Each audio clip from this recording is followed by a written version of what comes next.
Papa, andito na rin tayo sa bahay mo. I-house tour mo naman yung mga si attorney at si ate. Doon tayo first time na makarating. Anong problema? Wala na naman hindi naman sa pag-ano ko pa. Iabang mo natin yung mga bagay na naiinali. Naalala ko kasi kung saan biling ko ba napanalunan ng mga ito eh. Boss, ito, maganda to eh, Takore. Sa mo ba na kuhang bidding yan? Yung maalala ko lang, kasabay ko nag-bid dito si ano eh. Itong mga Takore na to, si Chabit, si Vizcaya, si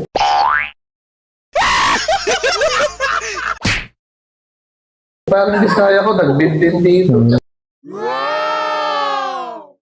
Dito, tsaka Bill Gates. Nag-bid din niya, pero siyempre ako nanalo. Ayaw, di ba? Ganyan, dollars yun dapat. Oo. Ito siguro mga, kung maalala ko tama, mga $7.5 million. Mura lang. Ito nga, to peso. sa totoo lang, orinola to eh. Yan ang pinakamahal dyan eh. Nasa bidding dyan si ano eh. Kasabay ko pa mag-bid si Amay Bisaya eh. Si Dagol.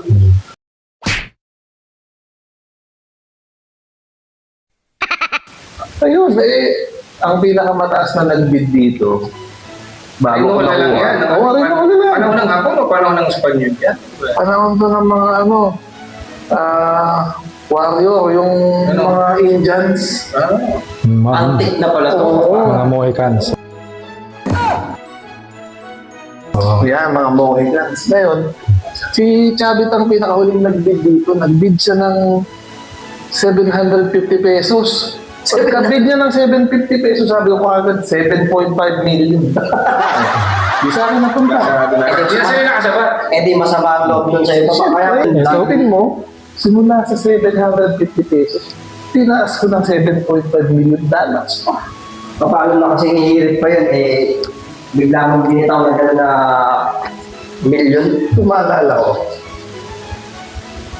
Yan pa, saan galing yan? Hindi ko pa alam kung saan ko na kukuha, palit ang... Ay, saan nga ba natin nabili ito? Sa Egypt ba yan, boss? Sa Egypt. Ano ba? Hindi ba yan yung nahuwa ni Indiana Jones? Hindi. Oo. No! Ito nga yun. Hindi Pero ba yung boss?